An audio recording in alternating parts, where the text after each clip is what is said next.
Sir अब तक जो हमने पढ़ा था हम क्विकली उसको रिवाइज करेंगे और फिर बढ़ जाएंगे इंशाल्लाह आगे। अब तक हमने क्या पढ़ा था IAS 21 में, बताओ भाई क्या पढ़ा था? सर हमने पढ़ा था IAS 21 में जहां जहां फॉरेन करेंसी की बात आएगी हमारी निगाहें किसकी तरफ जाएंगी? IAS 20। फिर IAS 21 हमें क्या बताता है? हमने कहा, इसने कहा 3 टाइप्स ऑफ करेंसीज होती हैं। कौन कौन सी? फंक्शनल करेंसी जिसको हम क्या कहते हैं? Local currency. दूसरी प्रेजेंटेशन करेंसी। तीसरी फॉरेन करेंसी। हमने कहा सर फंक्शनल करेंसी, प्रेजेंटेशन और फॉरेन। प्रेजेंटेशन करेंसी जिसमें अकाउंट्स बनते हैं, foreign currency other than functional. और तीसरी कौन सी थी? प्रेजेंट। अब हमारे पास जो है फंक्शनल करेंसी जो जिसमें हमारी ऑपरेटिंग एक्टिविटीज होती है। फंक्शनल करेंसी कितनी तरह की, कितने इंडिकेटर्स होते हैं? कौन कौन से? प्राइमरी इंडिकेटर्स क्या बताते हैं? ये बताते हैं जिसमें सेलिंग प्राइस डिटरमाइन हो, वो है आपकी जिसमें सेलिंग प्राइस रेगुलेट हो और जिसके अंदर आपकी कॉस्ट हो। और हमने कहा सेकेंडरी इंडिकेटर्स ये हमें बताते हैं कि आपकी ऑपरेशनल जो है, अब आप जो ऑपरेटिंग एक्टिविटीज से जो कैश बचता है, बेसिकली जो प्रॉफिट होता है वो किस करेंसी में रखते हैं, और फाइनेंसिंग एक्टिविटीज जो लोन होता है वो किस में जनरेट करते हैं। फिर आगे बढ़े थे, हमने कहा था इस स्टैंडर्ड को 2 चीजों में तोड़ना है, मॉनेटरी और मॉनेटरी आइटम्स क्या होते हैं? हर तरह का रिसीवेबल, हर तरह का पेबल और नॉन मॉनेटरी हमने कहा शेयर्स, इन्वेंटरी, ये सब। फिर आगे बढ़े और आगे बढ़ते हुए हमने क्या पढ़ा था सर? मॉनेटरी आइटम्स को कितनी दफा ट्रांसलेट करते हैं? कब कब? ट्रांजैक्शन डेट, रिपोर्टिंग डेट और सेटलमेंट डेट। और हमने कहा कि जो है ट्रांजैक्शन डेट पे क्या गेन लॉस आता है, रिपोर्टिंग डेट पे आता है, कहाँ जाता है, और सेटलमेंट डेट पे वो भी गेन लॉस आ सकते हैं और कहाँ जाता है? P&L में जाता है। सर फिर हमने पढ़ा था 2 तरह की शिपमेंट्स होती हैं, कौन कौन सी? FOB और FOB, freight on board. Freight on board क्या कहती है? हमने कहा कि सेल एंड परचेजेस आपकी रिकॉर्ड हो जाती है जब एक्सपोर्टर अपने मुल्क में वेसल पे चढ़ा देता है आपका एसेट। इसके बाद वो कहता है भाई मेरा रिस्क क्या हो गया, खत्म। सर फिर आगे बढ़े और हमने कहा CNF क्या होता है? जब तक हमारे मुल्क में नहीं पहुंच जाता तब तक सेल्स भी नहीं होती, एक्सपोर्टर सेल्स भी रिकॉर्ड नहीं करेगा, हम परचेज भी रिकॉर्ड नहीं करेंगे। सर फिर हमने पढ़ा था फॉरेन करेंसी बैंक अकाउंट। ये फॉरेन करेंसी बैंक अकाउंट क्या है? हमने कहा जिसके अंदर सर जिसके अंदर हमने कहा हम अपने डॉलर वगैरह रखते हैं, उसके अंदर हमें क्या होता है, हमें गेन लॉस आ सकता है ईयर एंड पे, है ना सर? सर यहां तक हमने पढ़ा था। अब हम आ रहे हैं मॉनेटरी आइटम्स में एक और चीज की तरफ जिसका नाम है इंटरेस्ट, लोन। सर याद रखें आप लोग, कंपनी जो है ना हर एक को इवेल्युएट करती हैं और लोन देने की कोशिश करती हैं और लोन लेने की कोशिश करती हैं। और बैंक्स के पास जब पैसा ज्यादा हो जाए, जब आपके मुल्क में मॉनेटरी पॉलिसी हो और रिटर्न अच्छा मिल रहा हो, तो जब आपके पास पैसा बैंक्स के पास ज्यादा हो जाए तो बैंक्स भी लोन देती हैं। अब मसला ये कि अपने मुल्क में अगर लोन नहीं दे रहा है, अपने मुल्क में जो है हमारे पास से कोई लोन ले नहीं रहा, तो बैंक्स भी अपने मुल्क से बाहर जाती हैं और कंपनीज भी बाहर से लोन लेती हैं। सही है? आपको भी, मैं एक दफा मुझे याद है जॉब कर रहा था और मुझे एक दफा तुर्की से फोन आया, तुर्की के बैंक मतलब का, और उन्होंने कहा कि आप पाकिस्तानी हैं और हमने देखा है कि आप यहाँ पर जो है पढ़े लिखे भी हैं, सब कुछ भी हैं, तो भाई मतलब वो भी नॉर्मल तरीके से कि हाँ आपको घर बनाने की नीड होगी X, Y and Z, तो इसलिए हम चाहते हैं हम आपको लोन दें। तो आप सोचें वहाँ पर फिर मैंने थोड़ा रिसर्च किया तो तुर्की में उस टाइम पे इंटरेस्ट रेट जो है ना बहुत अच्छा चल रहा था, मतलब जो है वहाँ पे लोग सेविंग्स बहुत कर रहे थे। तो जब वहां पर लोग सेविंग्स कर रहे थे तो वो पैसा इतना आ गया सिर्फ बैंक्स के पास, किसको दें, तो वो बाहर भी निकलने लगे। इसी तरीके से पाकिस्तान में बहुत सारी कंपनीज हैं, उन्होंने यहाँ पर इतनी मतलब सारी बैंक से लोन ले लिया, बैंक पाकिस्तानी बैंक से मजीद लोन नहीं दे रहे, बोल दिया भाई तुमने पहले ही लिया हुआ है, पहले वो वापस दो, और उनको और लोन चाहिए तो वो क्या करते हैं, बाहर जाते हैं। अब जो बाहर जाते हैं तो हमने कहा वहां पर फॉरेन करेंसी इन्वॉल्व हो जाती है, और जब फॉरेन करेंसी इन्वॉल्व होगी तो मसाइल होंगे एक्सचेंज रेट के। आ जाए सर, अब वो देखते हैं हम, जल्दी से आ जाए, अब हम वो देखेंगे। अगर फॉरेन करेंसी इन्वॉल्व होगी तो जो एक्सचेंज रेट के मसाइल हैं वो कैसे होंगे, क्या होंगे।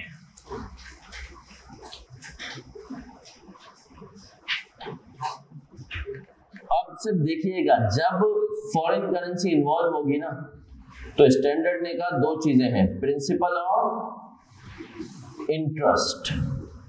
प्रिंसिपल का कोई मसला नहीं है, असल मसला किसका है, इंटरेस्ट का, है ना सर। वैसे भी सर अल्लाह हमें सूद से बचाए।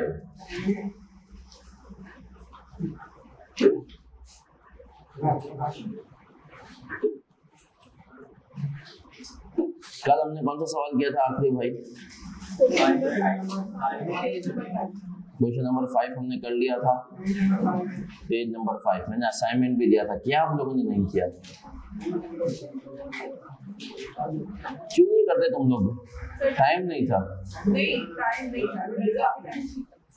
घर जाके टाइम ही नहीं था, तो क्यों रात को 8 बजे क्यों पहुंचा भाई तू घर, कौन सी क्लास है मेरी क्लास के बाद,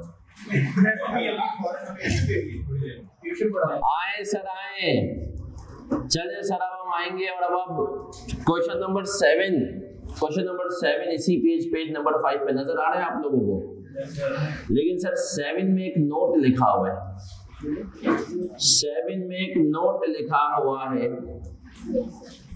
there is no rule in IAS 21 as to what rate should be used for the accrual of interest.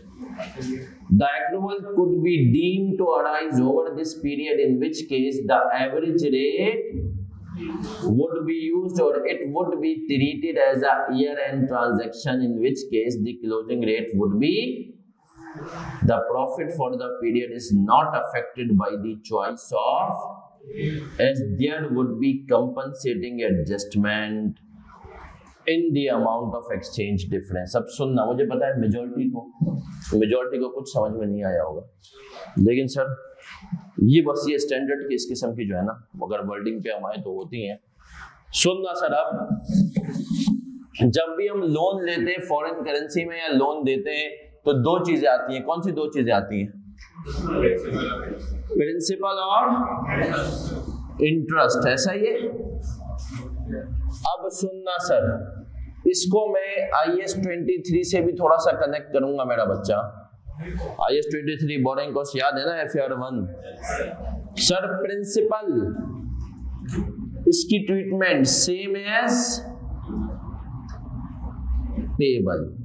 Sir payable हमने देखा हुआ है ना सर, उसके जैसी ट्रीटमेंट है जैसे हम पेबल में एक्सचेंज रेट वगैरह डालते हैं। इंटरेस्ट के केस में हम एवरेज रेट भी ले सकते हैं और क्लोजिंग रेट भी। अब ये जरा कॉन्सेप्ट है, इसको जरा समझना है, बहुत सिंपल। सर देखिए मुझे बताएं, इंटरेस्ट क्या एक साथ ड्यू होता है या ओवर द पीरियड होता है? भाई आपने मुझसे आज अगर लोन लिया है, तो वो लोन आप जो है मुझे उसके ऊपर इंटरेस्ट देंगे, है ना। जितने दिन आपके पास पैसे रहे उतना इंटरेस्ट देंगे। ऐसा तो नहीं ना कि आपने मुझसे आज लोन लिया है और आपने कहा कि नहीं सर मैं सिर्फ आपको जो है ना 1 दिन का इंटरेस्ट दूंगा, बाकी नहीं दूंगा। उसका मतलब इंटरेस्ट आहिस्ते आहिस्ते ड्यू होता है। अब यहाँ पर मसला था कि अकाउंटेंट क्या करे, यार रोज वो इंटरेस्ट की एंट्री बनाएगा, क्योंकि रोज का एक्सचेंज रेट भी चेंज हो रहा है, इंटरेस्ट भी चेंज हो रहा है। तो स्टैंडर्ड ने कहा भाई तुझे इतनी मेहनत करने की जरूरत, मतलब यार या तो तू एवरेज रेट यूज कर ले या तो तू अल्टीमेटली तेरे पीएनएल पे एक ही इंपैक्ट आएगा। सर वो कैसे आए? अब क्वेश्चन नंबर 7 हमें वो समझाएगा। आ जाए सर क्वेश्चन नंबर 7 पे आते हैं। A Pakistani company whose functional currency is rupee borrowed 90,000 on 30 June.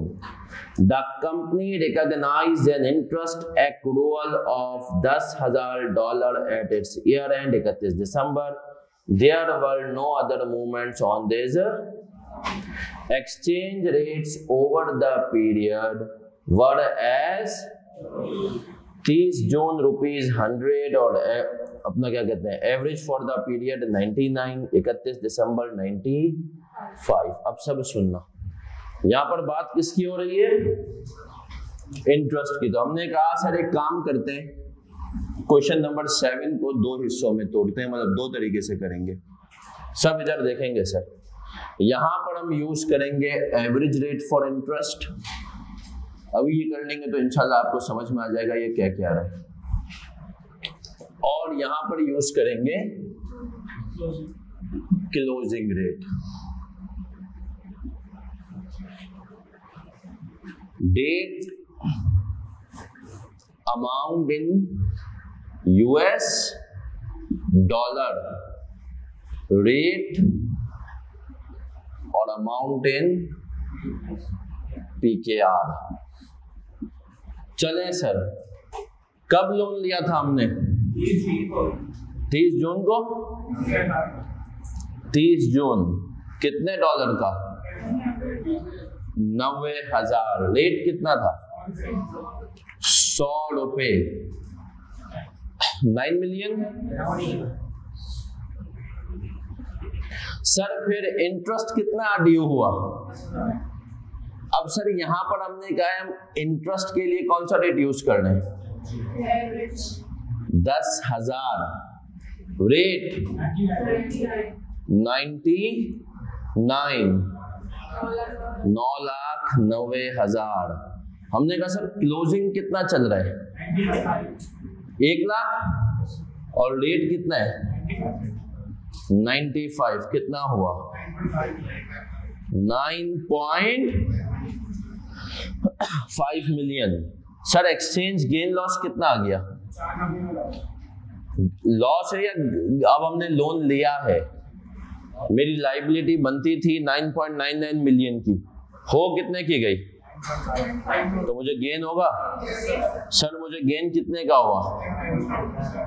4,90,000। अब इधर देख लेना सर, मैं पीएनएल बना रहा हूं।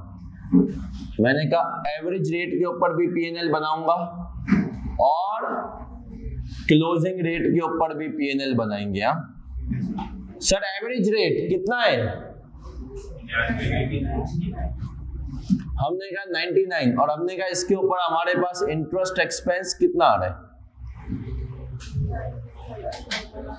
9,90,000 और हमने कहा सर एक्सचेंज गेन कितना आ रहा है? 4 लाख। तो सर हमारे पास नेट प्रॉफिट कितना हो गया, मतलब इन दोनों का इंपैक्ट 5 लाख मानते हो? अब ये कह रहा है तू एवरेज यूज कर या तू क्लोजिंग यूज कर, आंसर तेरा 5 लाख आएगा। कैसे? अब आए देखते हैं। सर क्लोजिंग रेट पर आए, हमने कहा date 30 June, amount in USD कितना है? 90,000।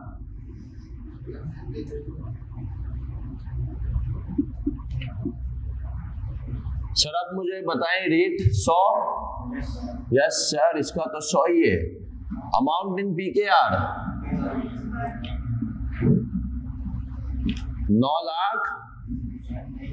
9 मिलियन। फिर आगे बढ़े सर, हमने कहा 31 दिसंबर कितना? 10,000। सही है सर। अब रेट कितना दूंगा? 9,50,000। क्लोजिंग पे रेट कितना है? हमने कहा सर 31 दिसंबर पे नॉर्मल 1 लाख पे करना था हमें, और रेट कितना है? 95। ये 9.5 हो गया सर। टोटल मेरी लाइबिलिटी कितने की थी? इन दोनों को प्लस करो, 9 अब वो कितने की गई है? तो एक्सचेंज गेन आया, लॉस आया कितने का? 4,50,000 सर। तो हमने कहा 9,50 और 4,50, तो नेट इंपैक्ट कितना आया? 5 लाख। अब सर कॉपी नहीं करना, हम वो वाली लाइन को फिर से पढ़ेंगे और देखेंगे कि क्या ये जो बात हमसे कह रहा है वो सही है।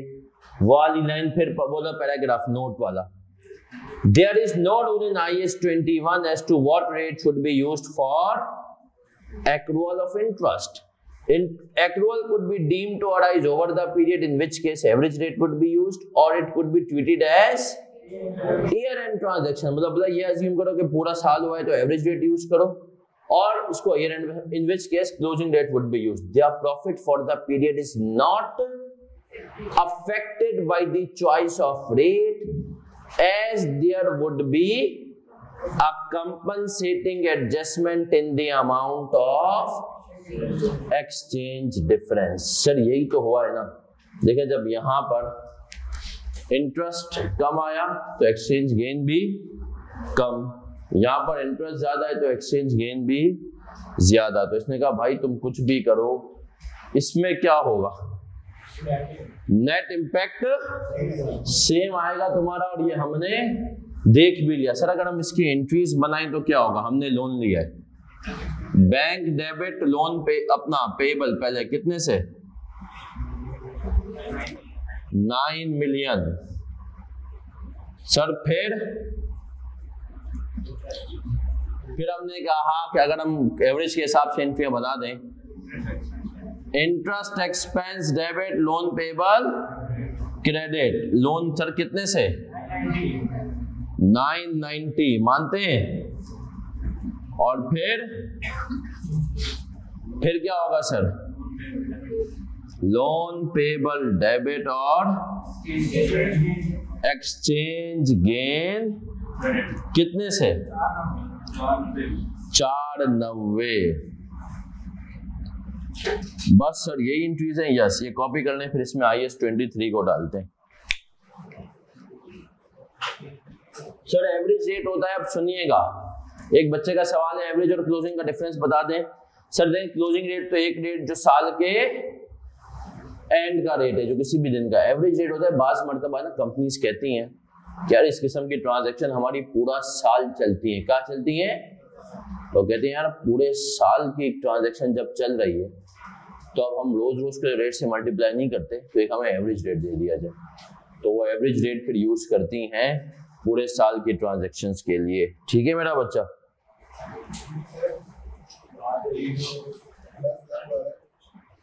बोले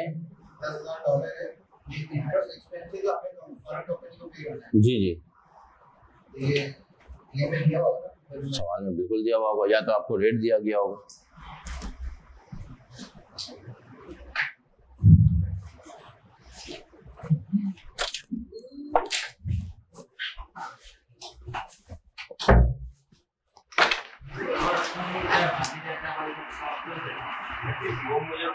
कोई है नहीं आगे अपना नीचे। सर ऊपर चला गया, ऊपर से सोया थोड़ा सा भी सोया है आज परवाने में ला लीजिए। तो चाय पानी का भी बोलिए, ठीक है? क्या कहना है? चाय पानी का भी बोलिए। फोन लगवा दिया चार्ज पे आपने? हां लगवा दिया सर।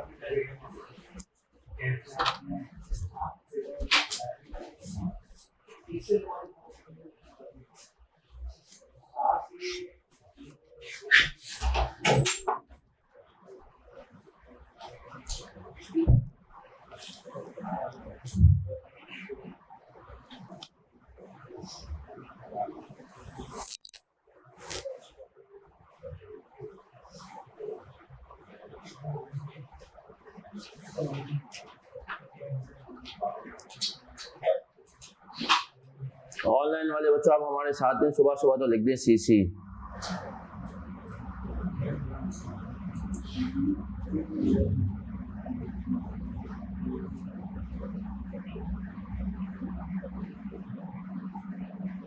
बेटा आंसर सेम आएगा। गेन इसलिए डिफरेंट आ रहा क्योंकि सर दोनों मेथड से जो है इंटरेस्ट भी तो डिफरेंट आ रहा है, तो इंटरेस्ट एक्सपेंस जब जो है डिफरेंट आएगा तो गेन भी डिफरेंट हो गया। सही है सर, क्योंकि नेट इम्पैक्ट सेम होगा। 95 रिकॉर्ड किया, एंड भी 95 था तो 4.5 लाख, 99 रिकॉर्ड किया तो 490। अभी हम इसका थोड़ा सा ऑपरेशन करेंगे तो आपको चीजें और क्लियर होंगी इंशाल्लाह। सर कंपनी कौन सा रेट प्रेफर करती है?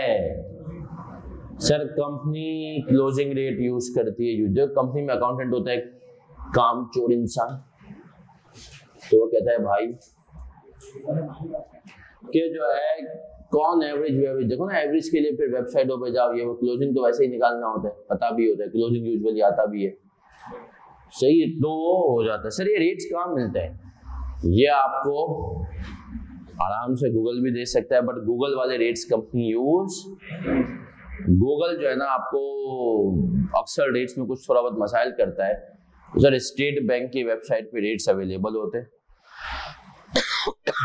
कंपनी वो यूज करती है। सर कैश फ्लो स्टेटमेंट में जो इंटरेस्ट पेबल आता है कि कितना कंपनी ने इंटरेस्ट पे किया, तो उसमें ये वाला शामिल नहीं होता पेबल? तो उसमें तो इंटरेस्ट पेड आता है ना सर। तो इंटरेस्ट पेड क्या होगा? जो उस वक्त रेट चल रहा होगा।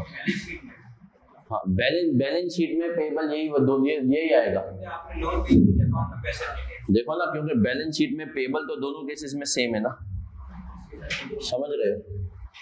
असल में बात ये है कि आपने इंटरेस्ट एक्सपेंस को डेबिट किया और लोन पे को क्रेडिट किया। हाँ, तो यहाँ पे जो इंटरेस्ट का अमाउंट है वो सीधा लोन पेबल के अकाउंट में। इसको आप इंटरेस्ट पेबल भी कर सकते हैं। सही जी।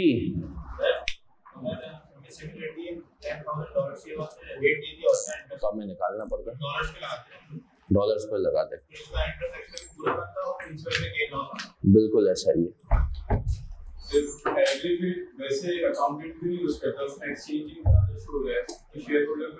इंटरेस्ट एक्सपेंस भी तो ज्यादा शो हो रहा है बंदा। सर तो वहाँ उसके लिए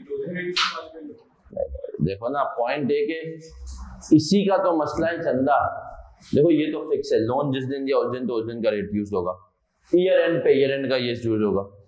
सारे का सारा मसला इसका है कि या तो 99 यूज करो या तो 95। अब नौजवानों यहाँ तक क्लियर है? अच्छा कॉपी भी करें जब तक मैं आप लोगों को देखा। मैंने आपको क्या क्या कहा था? मैं ये इंतजार नहीं कर सकता कि FAR1 जो है वो आपको जो है ना बाद में बताऊं, उसकी चीजें साथ साथ करते जाएंगे, क्योंकि ये बात आप सबको वाजे है कि FAR1 आपके सिलेबस में है ना सर? मतलब FAR1 के सिलेबस में जो जो स्टैंडर्ड थे स्पेसिफिकली वो यहाँ पर आ सकते हैं। कितने मार्क्स के? मैक्सिमम 8 मार्क्स तक का एक टॉपिक, और सब मिला के 35 मार्क्स तक के भी आते हैं। खैर वो 35 के पूछेगा नहीं, 8-10 पे रहेगा। स्टैंडर्ड ही पूछेगा सर, एक्सपेक्टेड वही है, लेकिन आई कैप थोड़ा सा शरारती है, उसने रेशोज भी यहाँ पे पूछे हुए, मतलब रेशोज के ऊपर एमसीक्यूज आए हुए 2-2, 3-3 नंबर के। क्या आप बता दें कि लीज लाइबिलिटी अगर हमने पे कर दी ये वाली, या लीज हमने ये ट्रीटमेंट किया, लीज का कोई भी ट्रीटमेंट समझे, उसका गियरिंग रेशियो पड़ा हुआ है ना, उस पर क्या इम्पैक्ट आएगा? वो 2 नंबर का। सर अब तक इसने 2 टॉपिक्स को यहाँ पे छेड़ा है FAR1 के। वैसे तो मतलब 2 को मेजरली, एक रेशियोज को 2 दफा पूछा और एक IS-20 को। IS-23 एक दफा पूछ चुका है, लेकिन क्या करता है, ऐसे ही नहीं पूछता, सवाल के साथ मिला के पूछता है। लेकिन वो ये बात स्टेब्लिश कर चुका है कि मैं अलग से भी। अब IS-23 का कॉन्सेप्ट क्या था कि भाई IS-16 जो कहता है डायरेक्टली एट्रीब्यूटेबल कॉस्ट है एसेट के ऊपर, तो इसी तरीके से बोरोइंग कॉस्ट भी कैपिटलाइज हो सकती है इंटरेस्ट एक्सपेंस, मतलब बिल्कुल हो सकती है बोरोइंग कॉस्ट कैपिटलाइज अगर वो किस पे इनकट की गई हो, क्वालिफाइंग एसिड क्या होता है? जो बनने में 3 महीने या उससे ज्यादा ले, जो बनने में 3 महीने या उससे ज्यादा ले, उसको हम मेरा बच्चा कहेंगे क्वालिफाइंग एसिड। सही है सर। और अगर क्वालिफाइंग एसिड है तो इंटरेस्ट कैपिटलाइज होता है। फिर बोरोइंग जो होती है दो तरह की, स्पेसिफिक या जर्नल। स्पेसिफिक बोरोइंग में कितनी बातें होती थी? कौन कौन सी? बोरोइंग कॉस्ट और इन्वेस्टमेंट। और जर्नल बोरोइंग में भी कौन कौन सी? बोरोइंग कॉस्ट और कैपिटलाइजेशन रेट। सही है। अब आपको याद हो ना बोरोइंग कॉस्ट की, जब वो डेफिनेशन की बात करता था तो उसमें वो 3 चीजें कहता था। क्या? नहीं, कैपिटलाइजेशन क्राइटेरिया नहीं। जब वो कहता था बोरोइंग कॉस्ट के अंदर 3 चीजें आती हैं। इंटरेस्ट आता है, तो देखिए जब इंटरेस्ट को, जब उसने बोरोइंग कॉस्ट को डिफाइन किया ना, नौजवानों, बोरोइंग कॉस्ट को जब उसने डिफाइन किया तो उसने कहा, अब सुनना, उसने कहा एक होता है इंटरेस्ट एक्सपेंस, एक उसने कहा exchange difference on interest in foreign currency loan. अब सर सुनना, यहां पर जो है ना वो इसका गेम। तीसरा उसने कहा था interest on lease assets. FAR 1 level पे सिर्फ ये इंपॉर्टेंट था, लेकिन जब हम FAR 2 पे आए ना तो ये exchange difference on interest in foreign currency loan, ये यहां पर खेल सकता है इस पे। अब सर ये फॉरेन करेंसी लोन है, सबकी तवज्जो इधर, नौजवानों सबकी तवज्जो इधर होनी चाहिए। अभी कॉपी कोई भी नहीं करेगा। सर ये 9 मिलियन प्रिंसिपल था, मानते हो? और ये क्या था? 990 इंटरेस्ट पेबल था, ऐसा ही है। सर ये जो 490 है ना, 490, ये एक्सचेंज गेन है प्रिंसिपल पे भी और इंटरेस्ट पे भी। अब हम अगर इसका ब्रेकअप निकालें, हम इस 490 का ब्रेकअप निकालें तो इधर देख लेना 490 का ब्रेकअप कैसे आएगा। प्रिंसिपल पे भी आएगा और इंटरेस्ट पे भी, मतलब इन दोनों का सम बनेगा 490। सर कैसे साबित करें? बेटा बिल्कुल करेंगे। इंटरेस्ट कितना था? 10,000, मानते हो? हमने कहा 10,000 मल्टीप्लाई बाई 99 पे ये रिकॉर्ड हुआ है, और क्लोजिंग रेट कितना हो गया? 99 माइनस 95 कितना हो गया? हमने कहा हमने 99 पे रिकॉर्ड किया था इंटरेस्ट को, अब रेट कितना चल रहा है? 95। 40,000 एक्सचेंज गेन जो है वो हमारा पर्टेनिंग किससे? इंटरेस्ट से। प्रिंसिपल का देख लेते हैं कितना था? $90,000 था, मानते हो?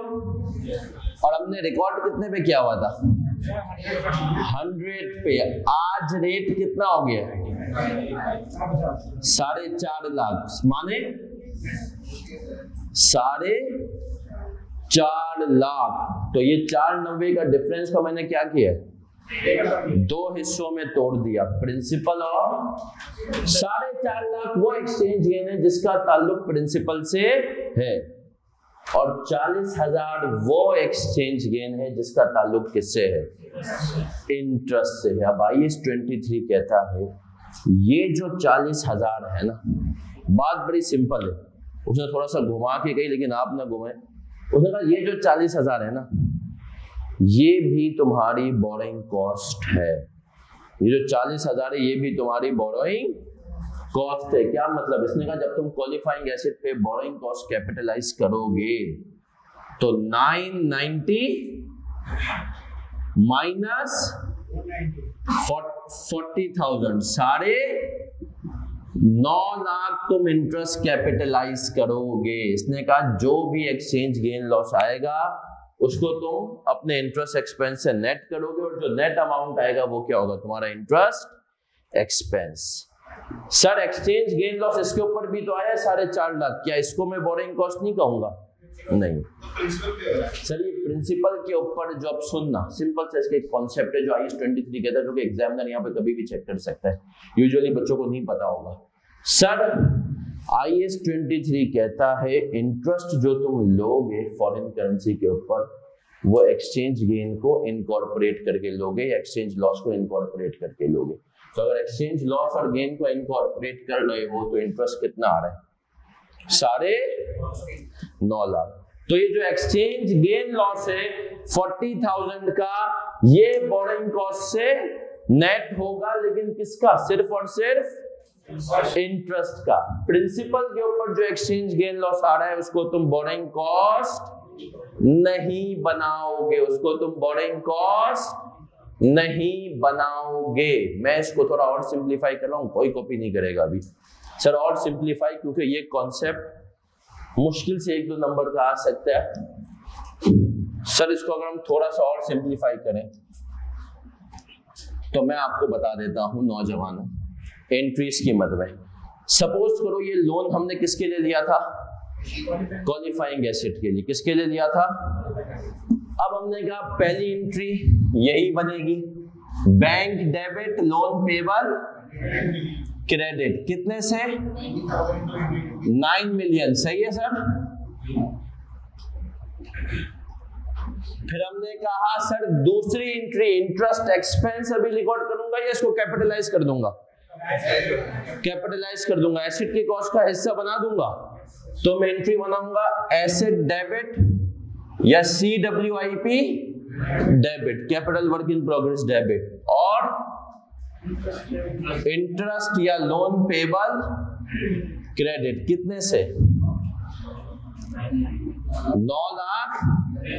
9,90,000। अब नौजवानों सुनना, ये तीसरी एंट्री जो है ना, ये आपको ये चीज इंशाल्लाह बिल्कुल क्लियर कर देगी। ये चीज आपको ये बिल्कुल क्लियर कर देगी। इसने कहा जो तीसरी एंट्री होगी इसमें आप लोन पेबल को तो डेबिट करेंगे, कितने से? 4,90,000। इसमें आप एसेट को क्रेडिट करेंगे कितने से? 40,000। और एक्सचेंज गेन को P&L को क्रेडिट करेंगे सारे। तो ये यही समझा रहा है कि जो इंटरेस्ट के ऊपर एक्सचेंज गेन लॉस आएगा वो इंटरेस्ट एक्सपेंस के साथ, लॉस हुआ तो ऐड हो जाएगा, गेन हुआ तो लेस हो जाएगा। लेकिन जो प्रिंसिपल के ऊपर एक्सचेंज गेन लॉस आएगा वो कहां जाएगा? P&L में। सही है सर। तो ये बेसिकली IAS 23 ने पॉइंट कहा, exchange difference on interest in foreign currency loan. क्या मैं क्लियर हूं ऑनलाइन वाले बच्चों और फिजिकल वाले बच्चों? ये अब तक नहीं पूछा, पूछ सकता है, कोई भरोसा नहीं। ऑनलाइन वाले बच्चों बेटा क्लियर है तो लिख दे CC, क्योंकि ये पॉइंट नॉर्मल से। सर देखें थर्ड एंट्री मैंने यही समझाई कि इसने कहा एक्सचेंज डिफरेंस जो आएगा interest on foreign currency loan पे वो भी बोरिंग कॉस्ट का हिस्सा है। तो इसने हमने कहा देखें पहले हमने कहा था लोन पेबल और एक्सचेंज गेन पूरा रिकॉर्ड कर लिया था, क्योंकि हमने ये अज्यूम नहीं किया कि ये लोन हमने लिया हुआ है क्वालिफाइंग एसेट के लिए। जब हम ये अज्यूम करें कि लोन लिया हुआ है क्वालिफाइंग एसेट के लिए तो हमने कहा लोन पेबल डेबिट हो जाएगा, एक्सचेंज गेन सिर्फ P&L में जाएगा जो कि प्रिंसिपल का है। जो इंटरेस्ट वाला एक्सचेंज गेन है वो कहां जाएगा? वो हमने कहा बोरिंग कॉस्ट से नेट हो जाएगा। सही है सर।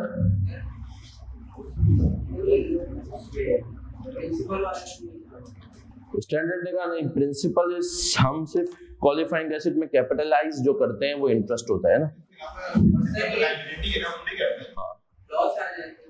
लॉस आएगा तो वो ऐड हो जाता। सही है। रेट अगर 105 हो जाता ना तो वो क्या होता? ऐड हो जाता। ये हर साल करना पड़ेगा भाई।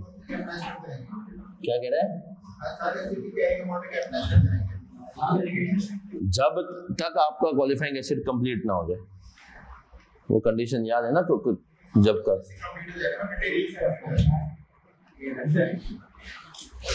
ऑनलाइन वाले बच्चों बेटा सब लिखे सीसी क्लियर है। तो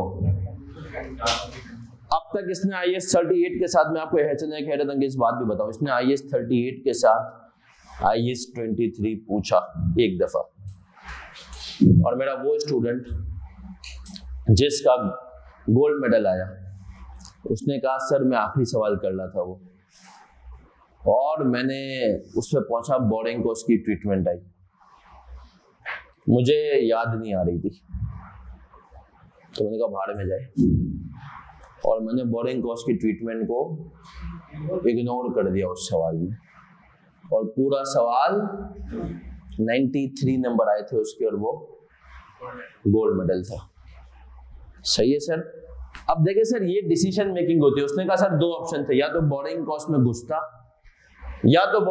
घुसता, और सवाल पूरा आखिरी सवाल था। बोले सर दूसरा ऑप्शन ये था कि वो 18 नंबर का सवाल चल रहा था, उसमें 2-3 बोरिंग कॉस्ट को इग्नोर मारता। मैंने कहा यार भाड़ में जाए बोरिंग कॉस्ट। सही है। अब मेरा पॉइंट तुम लोगों को समझाने का क्या है भाई, यही चीजें तुम्हें सीए में सीखनी है। असल में हमारा इंटर से एक बैकग्राउंड ये A लेवल से ना कि सब कुछ आता होगा। यहाँ पर एग्जामिनर कहते हैं भाई तुझे सब कुछ नहीं आएगा। सर गोल्ड मेडल कितने पे आता है? अब तक मेरे 2 स्टूडेंट्स का, एक का 93 पे आया और एक का 81 पे आया है FEC पेपर FAR 2 में। तो 93 और 81 पे गोल्ड मेडल्स को डिपेंड करता है पेपर टफ होता है तो गोल्ड मेडल भी। और मैंने सुना है, कंफर्म नहीं है, कि सबसे लीस्ट अब तक ICAP की हिस्ट्री में गोल्ड मेडल आया वो 73 पे आया। तो 73 मतलब वो पेपर वाकई में मुश्किल होगा। और ICAP मैं आपको बता दूं, मेजॉरिटी बच्चा पास होता है 50 से 60 की लॉट में पास होने वाले। हमारे टाइम पे ICAP ना ग्रेडिंग करता था। अगर आप पास होते थे ना, सिर्फ 1-2 अटेम्प्ट की, मॉड्यूल D में मेरी पड़ी थी वो इसकी एक अटेम्प्ट, तो आपको ग्रेड आता था कि आपका किस ग्रेड पे पास हुए। तो मुझे याद है सिर्फ एक पेपर था, मॉड्यूल D में 4 पेपर थे, 3 में मैं अल्हम्दुलिल्लाह B मतलब C में पास हुआ था, C ग्रेड, मतलब 50 से 60 होंगे नंबर। एक पेपर था कंपनी लॉ, उसके अंदर B ग्रेड था। सही है। उसके अंदर मतलब 60 से 70 के दरमियान। और यकीन मानो मैं कंपनी लॉ अपने अल्फाज में लिख के, मैं तुम लोगों को बार बार बच्चों को कहता हूँ CA में भाई स्मार्ट स्टडी ये है कि तू अपने अल्फाज में लिखना। हाँ तुम्हें कुछ पता हो, लॉ की वर्डिंग है जैसे जार्गन है, और लॉ में आप ये नहीं लिख सकते कि you can do this, we can do this. सही है, सही। तो आपको कंपनी शोर और ये सब ये किस्म की, लेकिन अगर आप ये सीख जाए, मैं आपको सच बता रहा हूँ सर, ये मुझे बड़ा अफसोस होता है कि लोग कहते हैं CA बहुत मुश्किल है। CA सर मुश्किल नहीं है। CA में मसला ये है कि हमारे बच्चे को थोड़ी सी अपनी अप्रोच, उसको ये पता करना है कि यार प्रैक्टिकल पेपर पूरा करना है। मेरा थ्योरी का पेपर था BM बिजनेस मैनेजमेंट, मेरा एक सीनियर था, उसने एक अटेम्प्ट पहले निकाला हुआ था CA फाइनल का। मैंने कहा यार कोई मुझे एक ऐसा पॉइंट आप बता दें, तैयारी इतनी अच्छी नहीं है कि मैं। उसने कहा एक बात याद रखना, ICAP में नेगेटिव मार्किंग नहीं है। दुनिया भर में ऐसे भी एग्जाम है जिसमें नेगेटिव मार्किंग है, तूने गलत किया तो तेरा 1 नंबर कटेगा। ICAP में ये सीन। तो उसने कहा अगर कोई पॉइंट में वो 4 नंबर का हो, 4 पॉइंट पूछो और तुझे 5 हारे हो ना, तो 5वां भाई लिख के, लेकिन डिफरेंट हो, 5वां ऐसा नहीं तू रिपीट करके लिख रहा है, उसको बेवकूफ बता रहे हैं, वो पकड़ लेगा। वो BCom का पेपर नहीं। तो उसने कहा अगर तू वो लिख कर आएगा ना, तो खुदा ना खास्ता तेरा 1 पॉइंट गलत भी हुआ ना, वो तुझे पूरे नंबर देगा। क्योंकि ICAP में नेगेटिव मार्किंग नहीं है। मैं सच बता दूं, एक बच्चा बहुत बड़ी गलती करता है, सजेस्टेड आंसर देखता ही नहीं है थ्योरी में अक्सर। ओ भाई थ्योरी के सजेस्टेड आंसर पढ़ो, देखो तुम्हारा टीचर जितना भी बोले ICAP बेवकूफ है, ये है, 1-2 आंसरों में भंड हो सकता है। पूरे पेपर में मैंने खुद देखा है भाई, वो जिसकी ड्राफ्टिंग करता है ना, वो ड्राफ्टिंग अगर तुमने फॉलो कर ली ना स्टैंडर्ड की, वो जहाँ पे बुलेट्स यूज कर रहा है, ये वो बड़े आराम से निकलोगे। अभी पिछले अटेम्प्ट में शेयर का शेयर लो रहा था कि सर लॉ में तो हम फेल ही नहीं हो रहे थे, और फेल हुए। अभी एक मेरी स्टूडेंट ने सीए फाइनल होता है, उसने एफएफआर की अपनी कॉपी आईकेप में असेसमेंट पे दी, 6,000 रुपए की जो असेसमेंट होती है ना, सवाल बाई सवाल रिपोर्ट देते हैं, उसमें लिखा है कि मोहतरमा आप जो है इस सवाल को आपने इतने लंबे मेथड से किया, इसको शॉर्ट से भी कर सकती थी। वो हर सवाल का इम्पैक्ट दे रहा है। और उस बच्ची को मैंने कहा था तुम्हारा सिर्फ फेल होने का एक ही रीजन है, 5 सवाल थे सीए फाइनल में, 3 सवाल उसने अबव पासिंग लिया, उसने लिखा था कि आपके यहाँ पे नंबर अबव पासिंग है, एक में बिलो पासिंग, और एक सवाल उसने 23 नंबर का छोड़ दिया था क्योंकि टाइम ही नहीं बचा था। सही है, सीए फाइनल एफएफआर। फिर मैंने उसको समझाया, मैंने कहा गंदगी जितनी होती है होने दें पेपर पे, पेपर पूरा, मैंने कहा देखें ना, उसने रिपोर्ट दी, उसमें आपने 3 सवाल किए, उसमें कह रहा है आपके नंबर अबव पासिंग है, और एक सवाल किया जिसमें कह रहा है बिलो पासिंग है। इसका मतलब ये है कि आपने 3 में तो अच्छा परफॉर्म किया आम बच्चे से, पासिंग मार्क्स से ऊपर नंबर लिए, लेकिन आपने एक में बुरा परफॉर्म किया, लेकिन आप जीत रही थी, लेकिन आपने एक सवाल ही अटेम्प्ट और 45-46 पे उसका पेपर रुका है। तो सर पेपर पूरा अटेम्प्ट करना जरूरी है। जी बेटा। सर क्लोजिंग रेट के अंदर इत्तेफाक से एक्सचेंज डिफरेंस इंटरेस्ट पे आएगा ही नहीं। क्यों नहीं आएगा? क्योंकि ये भी हमने 95 पे रिकॉर्ड किया, ये भी।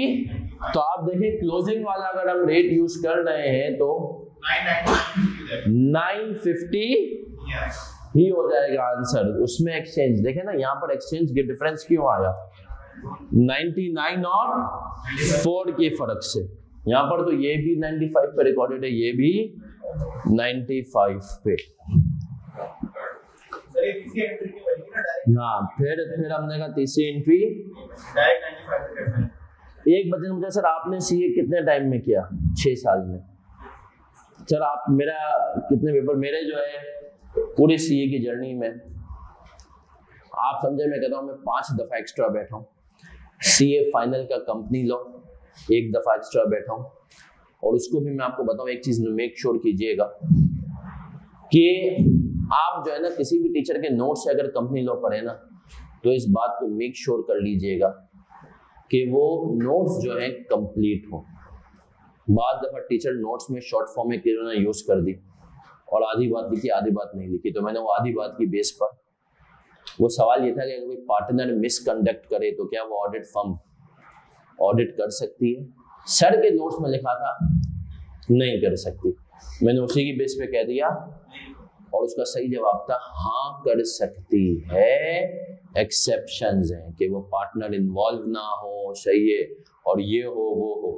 अब सर के नोट्स में वो एक्सेप्शन लिखी नहीं थी और मेरी गलती थी।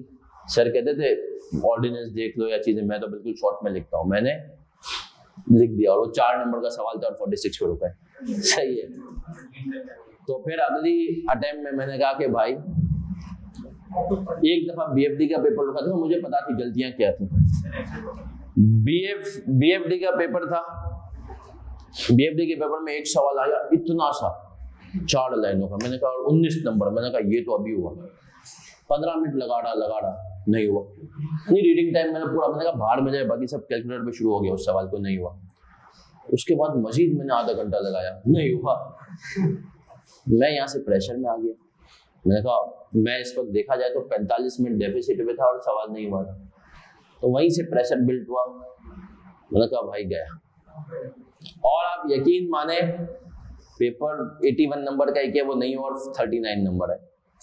और सारा प्रेशर उस सवाल ने, अगली अटेम्प्ट में मैंने कहा जो आए ना आए भाई बाहर में जाए। मैंने उसी वक्त सोच लिया जो फिगर नहीं आएगी ना अज्यूम कर लूंगा, और ऐसा किया मैंने कहा अज्यूम करके आगे तो बढ़ जाओ, क्योंकि स्टेप्स के मार्क्स होते हैं भाई।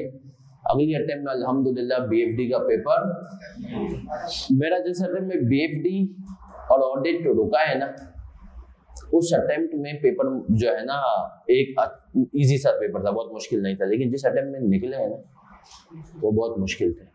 बस लेकिन दिमाग बन गया था कि भाई ये जो है ना स्टेप्स के मार्क्स देता है। और मैंने किया है, तुम लोगों ने तो कॉस्टिंग पढ़ लिया ना भाई, 2 ऑप्शन है डिसीजन मेकिंग, ए और बी।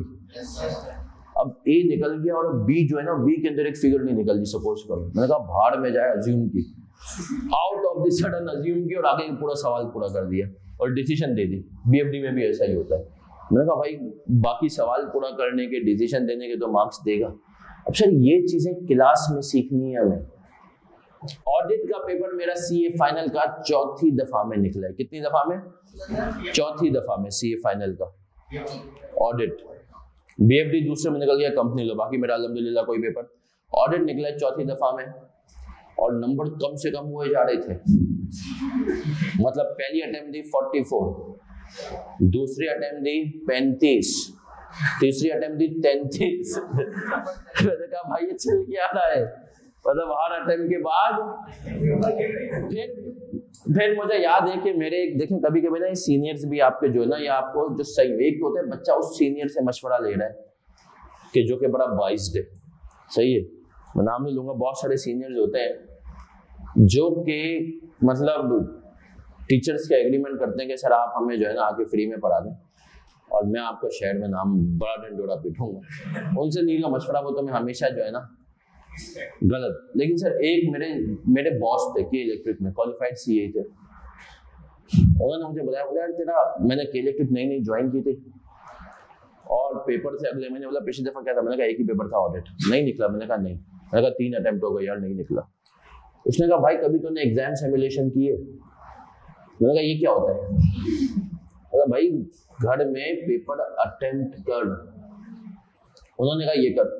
मैंने कहा ठीक है।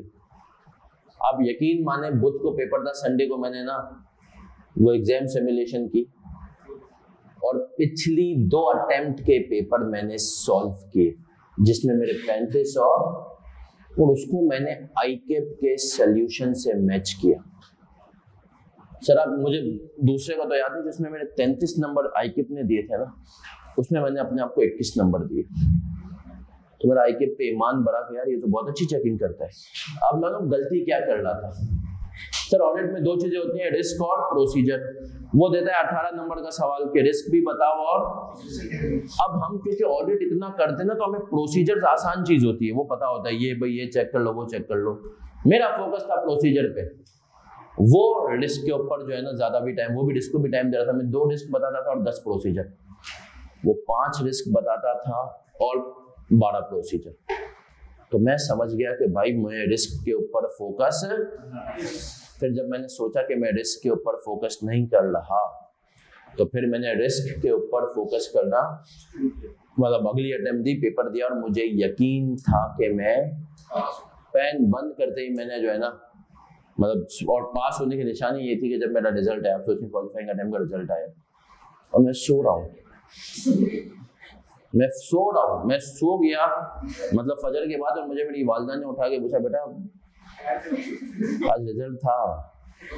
तो फिर मैंने जो है मैसेज देखा तो अल्हम्दुलिल्लाह लिखा हुआ था कि पास्ट सीए फाइनल एग्जामिनेशंस। ये मैसेज इंशाल्लाह आपको भी आएगा। जब सर ये मैसेज आता है ना तो एक अलग खुशी होती है 1-2 दिन की। सही है, चले सर जी बेटा। किसकी? हमने लोन पेबल कर दिया ना एसिड के।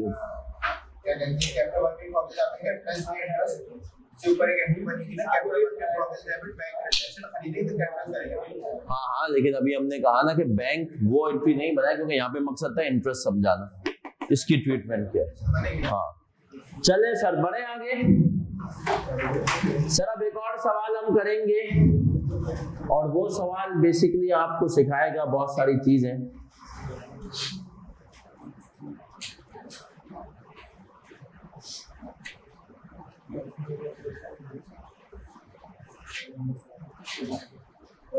तैयार हैं?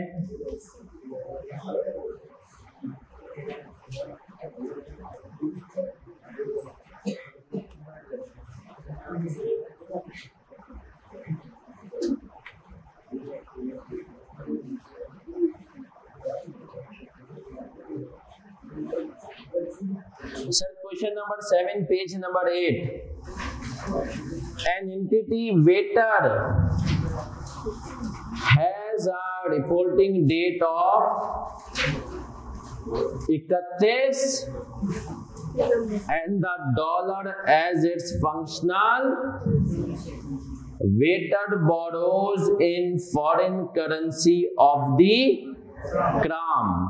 The loan of 1,20,000 was taken out on 1 January 20. A repayment of K 40,000 was made on 1 March 20. Exchange rates were as follows. 1 January X7 gram 1 is equals to $2, gram 1 is equals to 3 और gram 1 is equal to 3 point. Describe how the above should be accounted for in the financial statements of waiter for the साल ended 31 December 20 X7. Sir सबसे पहला सवाल, हमारी currency strong है या week है? हमारी करेंसी स्ट्रॉन्ग है या वीक है? सर हमारी करेंसी वीक है। हमारी करेंसी 1 ग्राम के अंदर कितने डॉलर आ रहे हैं? $2 आ रहे हैं, तो हमारी करेंसी में अमाउंट क्या आएगा? कम। हमारी करेंसी में क्या पहला सवाल क्या पूछना है? हमारी करेंसी स्ट्रॉन्ग है या? अगर स्ट्रॉन्ग है तो हमारी करेंसी में अमाउंट कम, और अगर वीक है तो हमारी करेंसी में अमाउंट ज्यादा। तो सर ये सवाल आप सबने पढ़ना है, 2 मिनट में हो जाना चाहिए। इसके अंदर इंटरेस्ट नहीं है सर? नहीं सर, इसके अंदर इंटरेस्ट नहीं है। आपने कहा सिर्फ और सिर्फ प्रिंसिपल है।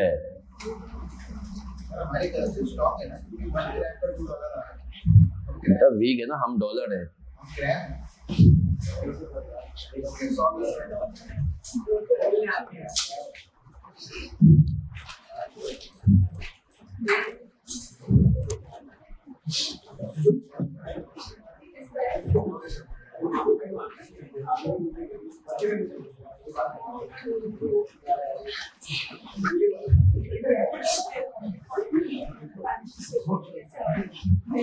हैंड आउट किस किस के पास नहीं है?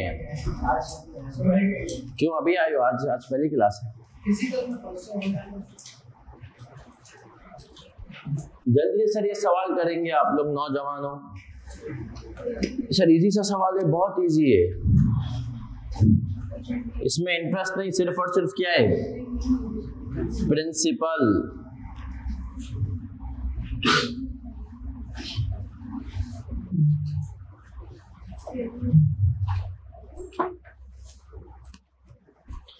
ऊपर जाएगा फैकल्टी रूम में, देखिएगा कोई हैंड आउट पड़ेगा। कल मैंने रखे थे IS-21 के 1-2 वो देख ले। सही वो पानी भी दे दे, 1 से 2 होंगे। IS-21 लिखा हुआ होगा। सही नहीं यार, आज देखो मेरी एक बोतल शायद खलील भाई के रूम में होगी, लाल कलर की, पूछ देख लो।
इंटरेस्ट ऑन लीज एसेट, वो अभी हमने देखा नहीं, वो देखेंगे।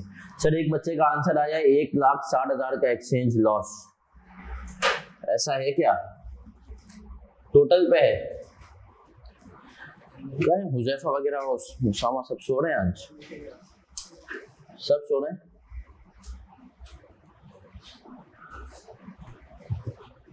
सुबह सुबह बच्चा सब सोता है, अहमद भी नहीं, सब मलतुन।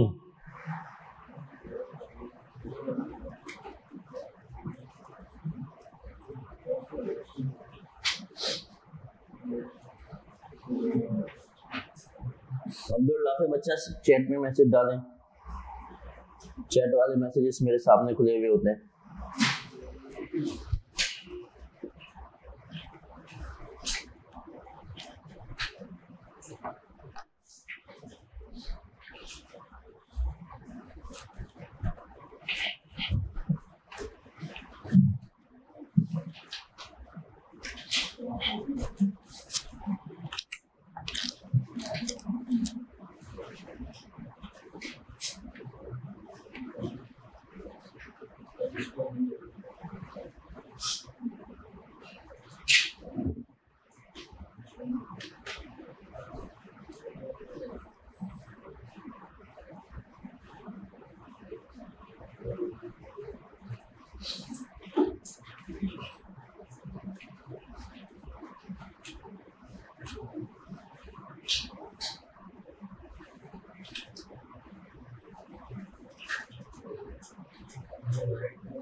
चले मेरा बच्चा, डन एंड डस्टेड या ओनली डस्टेड?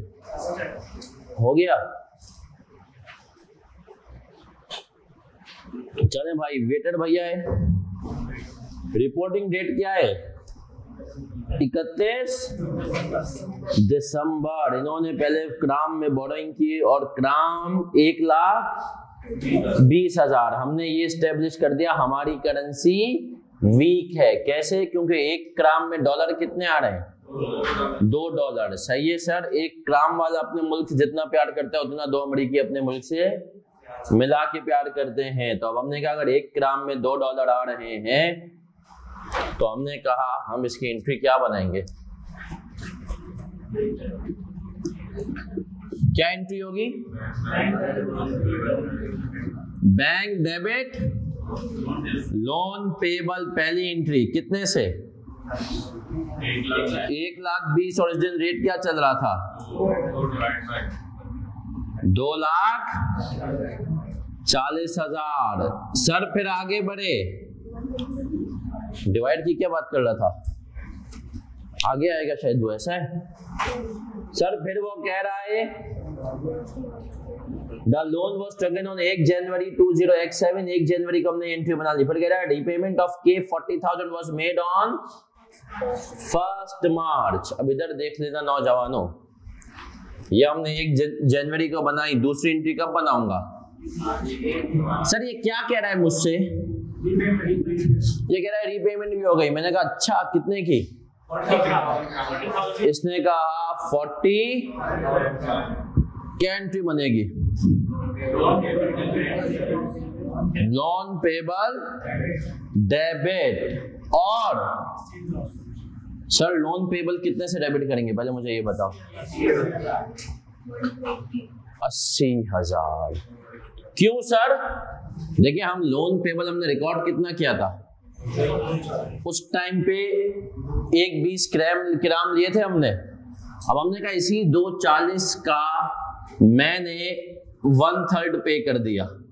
सर ये 1/3 की फिगर कैसे आई? ये फिगर ऐसे आई, 2,40 मल्टीप्लाई बाय 40 डिवाइडेड बाय 40 पे कर दिए 120 में से।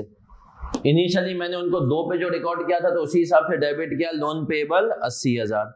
बैंक से अब इन 40,000 के लिए कितने गए? देखो ये 40 तो मैंने जो डेबिट किए वो उसी दिन का जिस पर रिकॉर्ड किया था 2 के हिसाब से किए, तो 40 into 2 से भी 80,000 आ गया।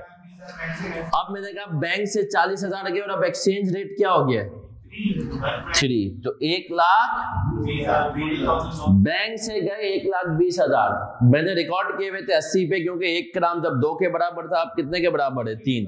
हमने लोन लिया है तो हम यहाँ पे एक तरह से इंपोर्टर हो गए ना, हमें वापस देना है। और इंपोर्टर वफादार, मुल्क का नुकसान इंपोर्टर का।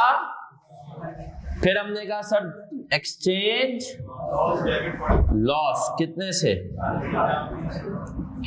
फिर सर रिमेनिंग ग्राम कितने बचे, 1,20 में से 40 चले गए तो कितने बचे 80,000, मानते हो। अब अगर मैं आपसे पूछूं मेरा रिमेनिंग लोन पेबल कितना बचा है, रिमेनिंग लोन पेबल कितना बचा है मेरा 240 माइनस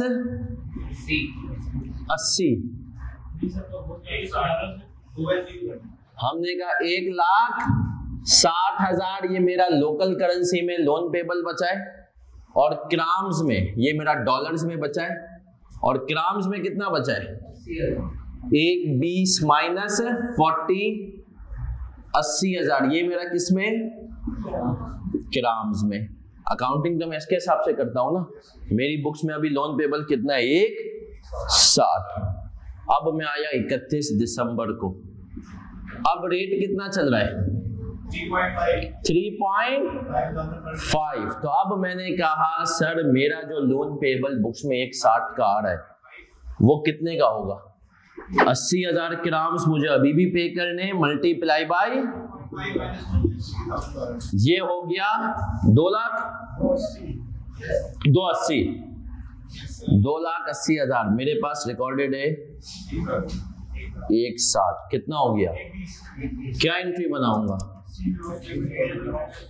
1,00,000 और क्रेडिट क्या करूंगा लोन पेबल कितने से 1,20। तो मैंने कहा सर ये हुआ मेरा सवाल, इसके अंदर शरारत क्या थी सर, इसके अंदर शरारत थी कि आपसे पेमेंट पार्शल करवाई गई लोन की, है ना सर। ये कॉपी करना है तो कॉपी करें जी बेटा।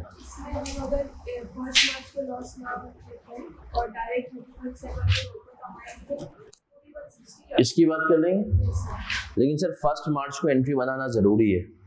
क्यों? क्योंकि 1 मार्च को आधा लोन पे कर दिया ना, बैंक से तो पैसे जा रहे हैं ना बेटा। जी कोई और सवाल मेरा बच्चा? यार सवाल बनाने वाले को पूछ। नहीं, ये सवाल ACCA का है। ACCA की किताब का सवाल है बेटा। ACCA की किताब में ना उसने जिस सवाल से मैंने लिया वो उसको लोन का कॉन्सेप्ट चेक करना था। सर क्या हम यहां तक क्लियर हैं? आसान है। IS 21 कितने लोगों को अब तक FR2 भी आसान लग रहा है?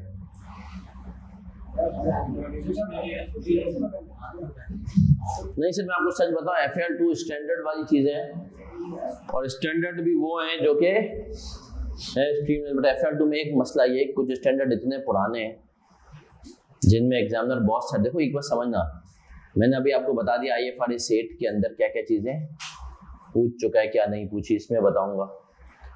कुछ स्टैंडर्ड्स में सब कुछ पूछ चुका है, तब वो उनमें मैच में घुसता है। तो ICAP के मिजाज को समझना है। सर ये अब तक हमने की मॉनेटरी ट्रांजैक्शन, जिसमें हमने देखा account payable, account receivable, bank foreign currency, bank account foreign currency, interest, loan, ये सब देख लिया। सही। अब हमने कहा सर अब हम दूसरी तरह की ट्रांजैक्शंस पे जाएंगे, जिसको हमने कहा हमारे पास है non monetary items. Non monetary, अब सर नॉन मॉनेटरी आइटम्स की ट्रीटमेंट क्या है? स्टैंडर्ड ने कहा ये डिपेंड करेगा नॉन मॉनेटरी आइटम्स पे। हमने कहा क्या मतलब? उसने कहा कि देखो यार जो नॉन मॉनेटरी आइटम है ना, उनको ऊपर उनका एक अपना स्टैंडर्ड भी अप्लाई यूजुअली हो रहा होता है। अब जैसे IS 16 किसके ऊपर अप्लाई होता है? Property, plant and equipment. अच्छा सर और बताएं। IS 38 intangible asset, IS2 inventory, IS40 investment. उसने कहा नॉन मॉनेटरी आइटम्स है ना, उनके दो क्लासिफिकेशन फर्दर होंगी। देखो मॉनेटरी को हमने साइड किया, जैसे कहा नॉन मॉनेटरी में दो क्लासिफिकेशन होंगी, carried at cost, carried eight fair value. सही है सर। और सर फिर उसमें रीवैल्यूएशन का तड़का भी लगेगा। आए सर अब आते हैं, हम एक चार्ट बनाएंगे नॉन मॉनेटरी आइटम्स का। Non monetary items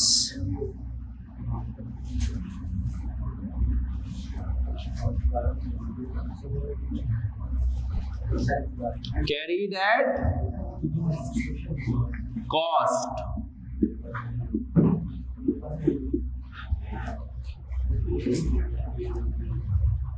carried at fair value,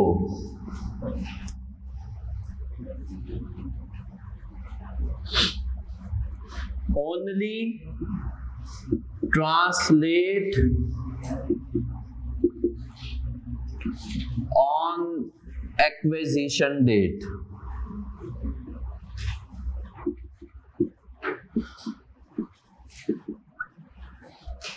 Carried at fair value,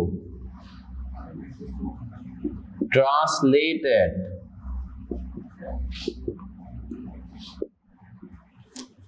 acquisition date,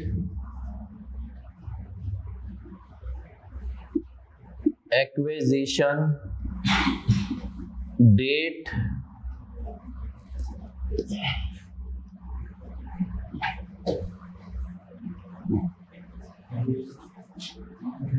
subsequent revaluation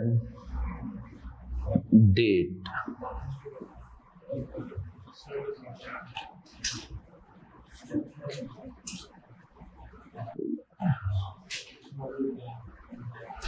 Revaluation,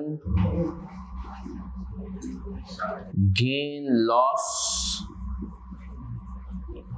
and exchange gain loss,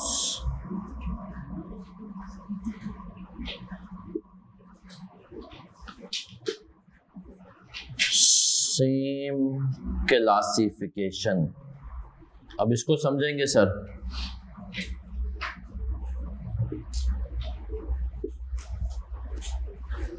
Sir, non-monetary items carried at cost only translate on acquisition date. Carried at fair value, translate at acquisition date, subsequent revaluation date. Revaluation, gain loss and exchange gain loss, same classification। अभी इसका मतलब समझाऊंगा, ये जल्दी से करें copy.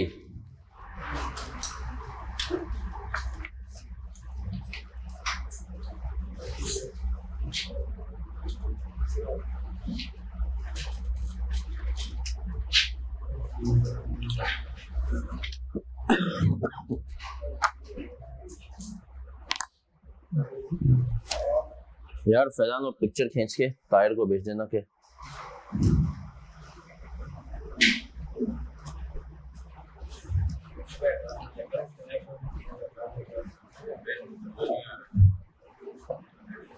खुश है सती? FR1 कैसा हुआ? कितने लोगों को माशाल्लाह पूरा यकीन है कि सर इंशाल्लाह FR1 पास है? अब ऐसा यकीन है कि बस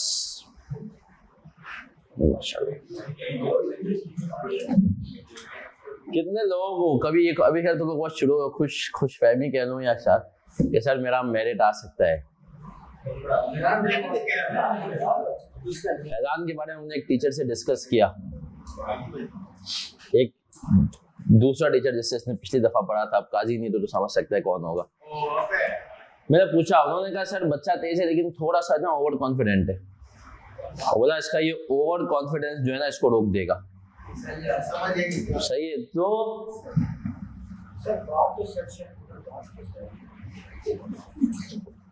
जैसे हमारे इमामुल हक भाई है, मैं कहता हूँ वो भले लोग कुछ भी कहें, आप लोग बैट्समैन बहुत अच्छा है, कभी कभी लगता है थोड़ा सा ओवर कॉन्फिडेंट हो जाता है।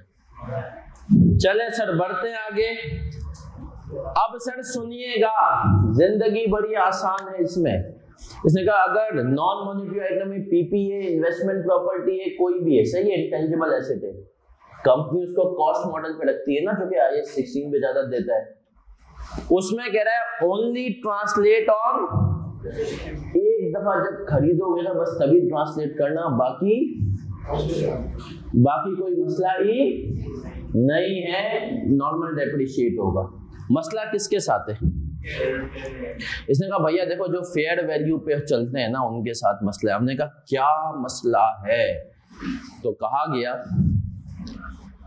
कि उनको आप एक्विजिशन डेट पे तो ट्रांसलेट करोगे, इसके बाद जब वो रीवैल्यू, यहां पर मैं चाहता हूं तुम सब अपने पास लिखो सब्सिक्वेंट रीवैल्यूएशन डेट के साथ ही not at every year end, not at, sir ये हर साल ट्रांसलेट नहीं होते। जैसे भाई मॉनिटरी तो तुम रिपोर्टिंग डेट पे करते हो ना, बोला ये तब ट्रांसलेट होंगे जब कंपनी इनको रीवैल्यू करेगी। आपने जमीन ले ली अमेरिका में, अब आपको उसको हर साल जो है ना ट्रांसलेट नहीं करना कि मैंने भाई $2 लाख के लिए थी, अभी क्या वैल्यू चल रही है $2 लाख की, नहीं। हाँ, जब तुम रीवैल्यू करोगे तब। और कहानी में ट्विस्ट आता है जब इसने कहा revaluation gain loss and exchange gain loss same classy. इसका मतलब क्या है? उसने कहा भैया जहां तुम रीवैल्यूएशन गेन लॉस को डालोगे ना वहीं अब मुझे बताओ प्रॉपर्टी प्लांट एंड इक्विपमेंट के ऊपर जो रीवैल्यूएशन आती है क्या वो पीएनएल में जाती है? वो अदर कॉम्प्रिहेंसिव इनकम के थ्रू इक्विटी में जाती है, तो उसका एक्सचेंज गेन लॉस भी कहाँ जाएगा? इक्विटी में। अगर रीवैल्यूएशन सरप्लस आ रहा है उसी के साथ हम एक्सचेंज गेन को डाल के कहाँ बेच देंगे, लेकिन जो इन्वेस्टमेंट प्रॉपर्टी उसकी फेयर वैल्यू बढ़ती है तो कहाँ जाती है? वो पीएनएल में जाती है, तो उसका एक्सचेंज गेन भी कहाँ जाएगा? पीएनएल में। तो याद रखना कि हम इसको हर साल रीमेजर नहीं करते, हर साल रीमेजर नहीं करते। आए सर आए, अब इसका सवाल देखेंगे। हर एक बना सिक्योरिटीज, बड़ा एक फोटो भेजना ग्रुप में, मॉनिटरी में आएंगे या नॉन मॉनिटरी में। सिक्योरिटीज डेट वाली है, अभी हम पढ़ेंगे IFRS मजीद। इंटरेस्ट वाली है, जिन पे इंटरेस्ट मिलेगा वो मॉनिटरी है, और जिन पे इंटरेस्ट इक्विटी है वो मतलब नॉन मॉनिटरी है। इसके ऊपर अभी ना आ जाए सिक्योरिटीज, क्योंकि सर वो हम पढ़ेंगे। सर इसके साथ FR 1 से एक तो आपने IAS 23 बता दिया, दूसरा कौन सा टॉपिक बन लग सकता है? 16 लग सकता है, और कौन सा? 40। अच्छा 40 के साथ इसका सवाल आपकी स्टडी टेक्स्ट में भी, सही है सर? तो आए सर आगे बढ़ते हैं। स्टडी टेक्स्ट कितने लोगों ने मोबाइल में डाउनलोड कर ली? आज IFRS 8 की स्टडी टेक्स्ट घुमानी आ जाए। लेकिन सर पहले इसका एक सवाल करेंगे। सर क्वेश्चन नंबर 8 पे आएंगे आप लोग, पेज नंबर 9 पे।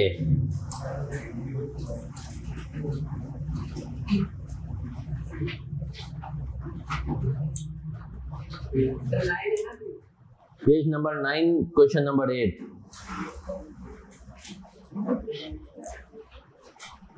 An entity खाता नहीं है सर, reporting date of 31 and has the dollar as its functional Khanani purchase a plot of land overseas on 1 March 20x0. The entity paid for the land in the currency of Raylands. The purchase cost of the land on 1 March 20x0 was Raylands 60,000.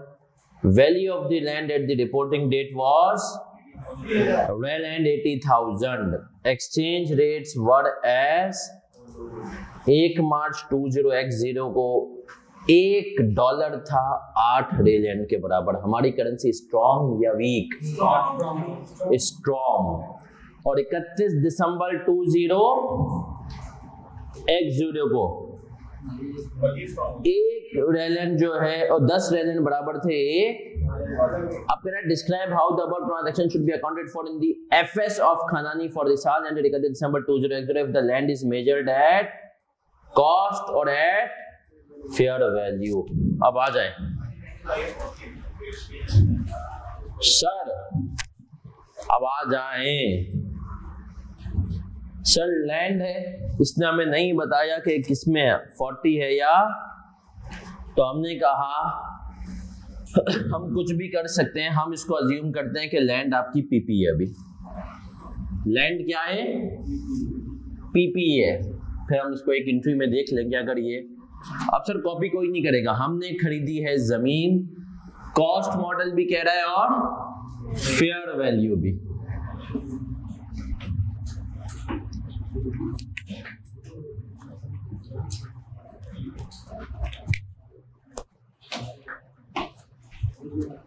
चले sir इधर देख ले नौजवानों, cost model की पहले entries बनाते हैं। Sir यहां पर हमें कुछ नहीं बताया कि हमने पेमेंट कब की है, तो क्या अज्यूम करेंगे? सर इसने हमें कुछ बताया कि पेमेंट कब की है? नहीं सर, तो अज्यूम करेंगे कैश में हो गई एक्विजिशन डेट पे। सही है। अब हमने कहा सर एंट्री बनेगी 1 मार्च को, पीपी डेबिट, बैंक क्रेडिट। कितने से? हमने कहा कितने की थी? 60,000। और हमारी करेंसी स्ट्रॉन्ग है ना, तो हमारी करेंसी में अमाउंट क्या आएगा? तो डिवाइड करके कम आएगा। रेट कितना था? कितना आ रहा है? 7,500। इसके बाद रिपोर्टिंग डेट आ गई 31। कुछ करूंगा? No sir. लैंड मैंने रिकॉर्ड की, सही है सर, और अपनी जगह वो जिंदगी में रही। डेप्रिशिएट तो होगी नहीं। हमने कहा चले सर पीपी की जगह, ताकि आप रिवीजन के टाइम पे भी परेशान ना हो। हम क्या कह देते हैं इसको। अब आते हैं सर फेयर वैल्यू मॉडल। नौजवानों इधर देख लो, फेयर वैल्यू मॉडल। सर पहली एंट्री सेम रहेगी,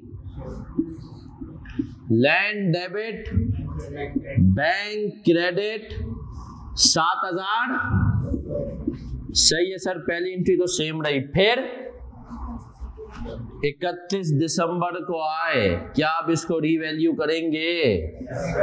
यस सर। अब सुनना नौजवानों, सुनना, अब हमने इसकी रीवैल्यूएशन की वर्किंग करनी है। रीवैल्यूएशन की वर्किंग करनी है। सर रीवैल्यूड अमाउंट कितनी है? हमने कहा कितनी है? 80,000। और इस वक्त रेट कितना है? 80,000 डिवाइडेड बाय कितना हो गया? 8,000। मानते हो? और हमने कहा सर हमारे पास कैरिंग अमाउंट कितनी चल रही थी? 7,000। गेन कितने का आया? 500। अब सुनना सर, इसके अंदर है ना दो चीजें शामिल हैं। एक वैल्यू इंपैक्ट जो कि 80 से 60 हुआ, दूसरा एक्सचेंज इंपैक्ट। अब यहां पर ये कह रहा है कि भाई तुझे ना दोनों को अलग करने की जरूरत, जो भी नेट इंपैक्ट है, ये जो कह रहा है ना सेम क्लासिफिकेशन, उसको वहीं पे रिकॉर्ड कर दें जहां पर तू नॉर्मल रीवैल्यूएशन गेन या रिकॉर्ड करता है। तो हम अगर ये पीपी है तो इसका गेन कहां रिकॉर्ड करते हैं?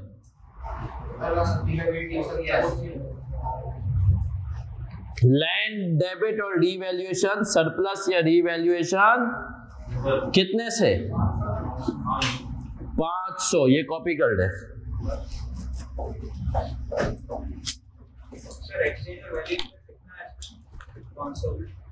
रुक जा। तो फेयर वैल्यू और रिवैल्यूएशन बात एक ही है। मतलब वो एक इंटरचेंजेबली यूज करता है। ये 16 है तो उसको हम रीवैल्यूएशन कह देते हैं, 40 है तो हम फेयर वैल्यू।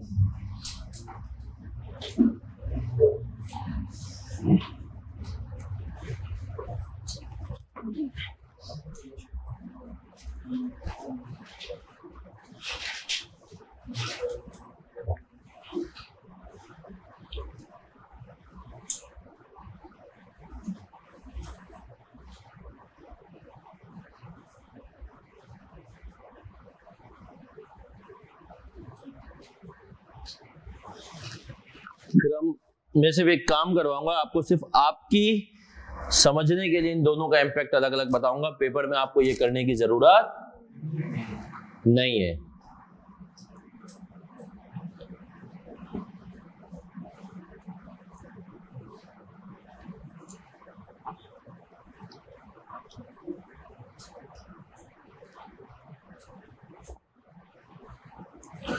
डिफरेंस करना ही नहीं, इसने कहा दोनों एक जगह। क्या कह रहा है? कभी कभी मुझे शरकील समझते हो। शरकील याद पढ़ा है किसी ने? इको वाले। अभी भी होता है कि शरकील को आपने पॉलिटिकल का पॉइंट तो सर पूरी क्लास चली गई। हम लोग तो उनको यूज करते थे कि पंजाब के लिए, हम कहते थे सर ये पंजाब में देखें तरक्की हो रही है, काम हो रहा है। और फिर आधा पौना घंटा अब हम लोग उस टाइम पे वो स्नेक वाले मोबाइल होते थे, स्नेक गेम वाले, कोई उसमें लग गया है, कोई जो क्लास के बाहर लोग छोड़ के आए उनसे बातों में लग गया। सही है। तो सर अकील के साथ ये एक थोड़ा सा, लेकिन पढ़ाते बहुत अच्छा थे। और अब मुझे बच्चों ने कहा सर आजकल वो शायद इमरान खान को सपोर्ट नहीं करते, तो अगर आप मुझे ये बोले बच्चा सर आप इमरान खान की तारीफ कर दें तो वो करते, थोड़ा थोड़ा सपोर्ट करते हैं वो।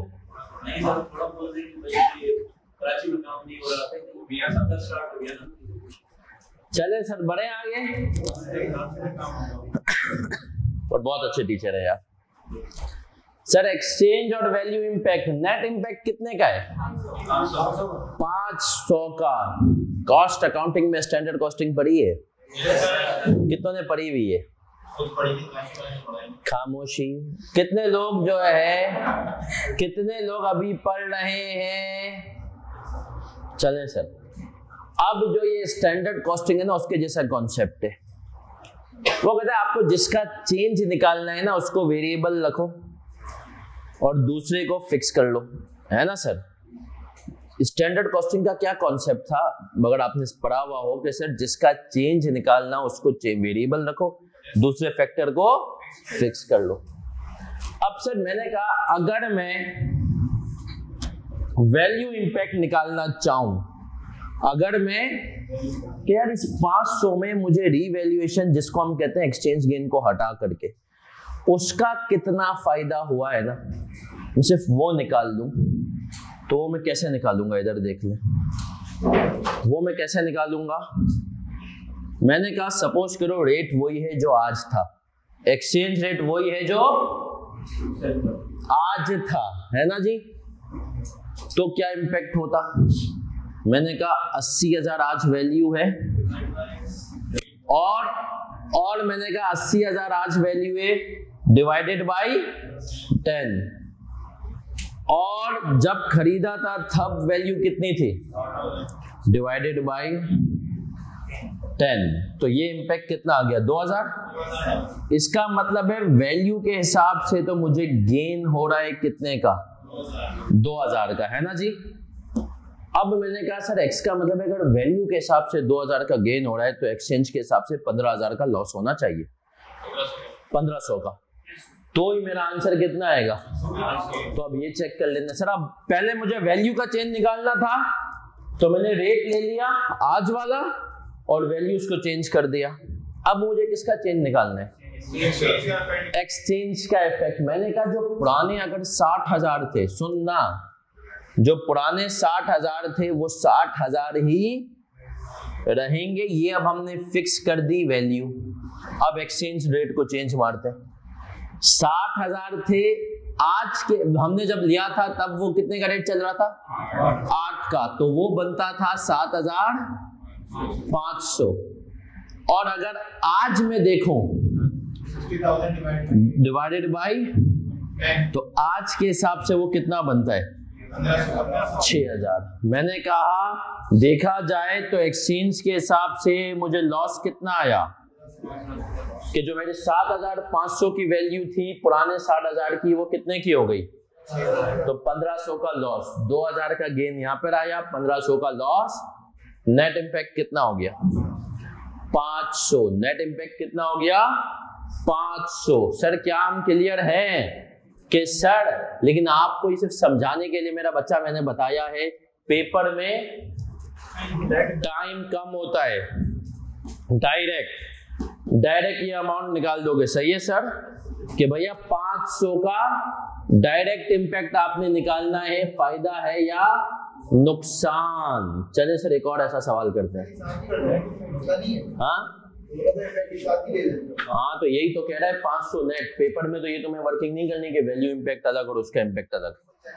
ये सिर्फ मैं आपको कॉन्सेप्ट दे रहा हूं कि जब आप इंशाल्लाह कहीं इधर उधर क्लाइंट पे फर्म में जाएं तो आपको चीजें पता हो। चलिए सर एक आखिरी सवाल, ये कॉपी कर लिया होगा आपने, तो एक आखिरी सवाल। सर ट्यूसडे को हमारी क्लास कब है? 3:30। क्या कह रहा है? 3:30 पौने इतने फ्राइडे को। एक काम जो मुझे पता चला है कि शायद सर साजिद रमजान में फर्स्ट वीक क्लास नहीं ले रहे, तो पहले हफ्ते तो हम जो है फ्राइडे की सुबह रख सकते है ना? फ्राइडे की देख लेंगे, पहले हफ्ते हम फ्राइडे की सुबह रख सकते हैं और उसके बाद एक फ्राइडे ऑफ कर देंगे और फिर एक रख लेंगे। क्या कह रहे? रमजान में ऑनलाइन लेना है? चले सर आ जाए। चले सर हम आ रहे हैं, हम पेज नंबर 5 पे आएंगे।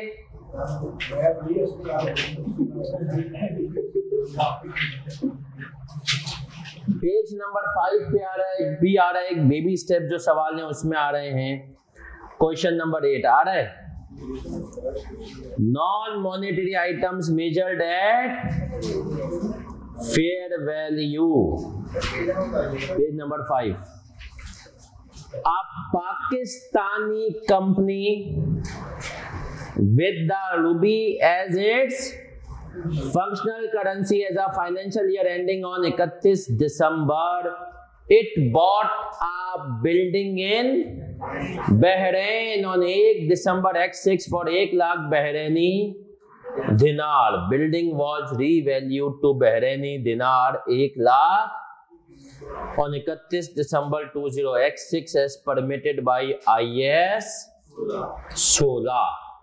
एक्सचेंज रेट्स 1 दिसंबर X6 को 275 का था और 31 दिसंबर को 290 का था। डेप्रिसिएशन के बारे में कुछ नहीं बताया, तो आपको इसको क्या करना है? Ignore entries in the books of company. बनाएं जी, कंपनी की बुक्स में एंट्रीज बनाएं।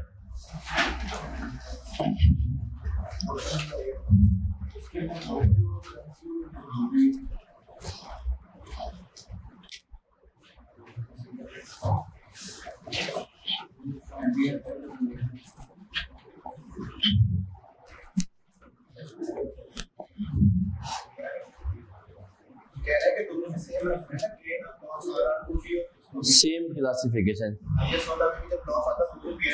हाँ तो पीएनएल में जाएगा। नहीं लॉस होगा तो पीएनएल में जाएगा, गेन होगा। नेट फिगर को देखना है, नेट गेन है तो सरप्लस में ले जाओ, नेट लॉस है तो और ये तमाम पे अप्लाई करें।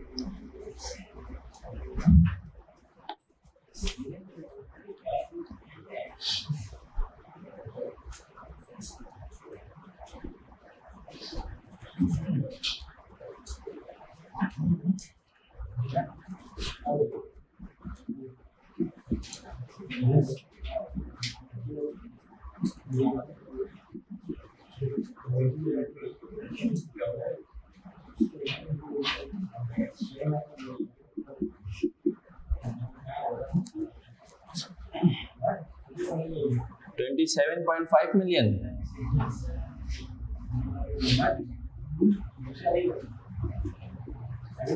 सर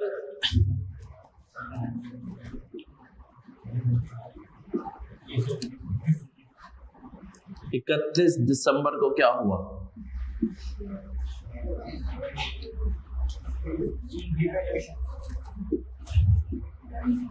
रीवैल्यूड अमाउंट कितना था? 1,20,000 मल्टीप्लाई बाई 290 कितना हुआ?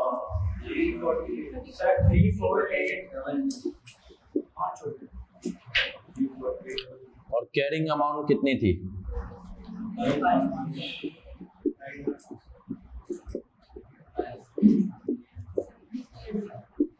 7.3 million। Building debit revaluation surplus 7.3 million, ऐसा ही है सर? इसका ब्रेकअप कर सकते हो वैल्यू में और एक्सचेंज गेन इम्पैक्ट में? सर जब वैल्यू की बात करेंगे तो एक्सचेंज गेन नया वाला रख के वैल्यू का डिफरेंस, और जब एक्सचेंज गेन की बात करेंगे तो वैल्यू पुरानी वाली रख के वैल्यू का इम्पैक्ट।